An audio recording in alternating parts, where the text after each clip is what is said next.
الليل.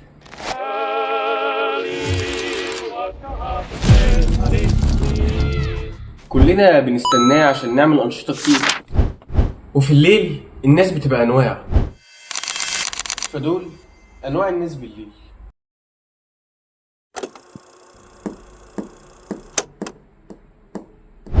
بقول لك ايه؟ ايوه. ما تيجي ننزل شويه؟ نعم. بقول لك تعالى نخرج، تعالى ننزل كده شويه نتمشى. ايه؟ تتغشيت ولا ايه؟ دي 5 مرة بقول لك تعالى ننزل نتمشى، مالك؟ لا ما اتغشيتش، انا مستغرب بس. عارف الساعه كام؟ الساعه 3 الفجر، يعني تنزل فين؟ وفيها ايه يعني؟ ما وقت وساعة زي اي ساعة، ده احسن وقت اصلا للنزول. احسن وقت للنزول ايه بس يا ابني؟ يعني انت سايب الصبح والنهار كله وجاي تنزل دلوقتي؟ ده انت شكلي كده كويس؟ انا ما لحقتش اخلص كلامي وبعدين مش ده التيشيرت بتاعي، انا ما قلتلكش هننزل يعني. يا ابني انت يعني اشمعنى جاي تنزل دلوقتي؟ هتروح فين اصلا؟ الو؟ انت نزلت؟ امال انا بكلم الحيطه كل ده ولا ايه؟ ربنا يهدك.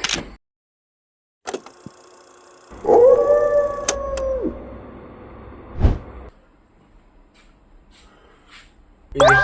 اخوك صحي؟ لا يا عم ده بيتهيالك، ده واحد شبهه. حد شبهه ايه يهبل؟ ما هو الحمد لله على السلامه.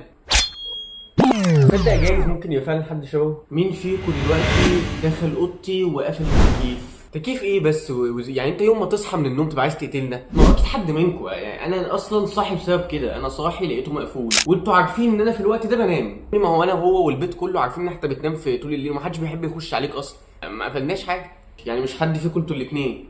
تمام ماشي. يعني انت عامل كل ده وخارج لابس سكينه وفي الاخر راجع تنام تاني؟ ده انت عيل اهبل. اهبل؟ هو بيبص كده ليه؟ بتشتموا ليه؟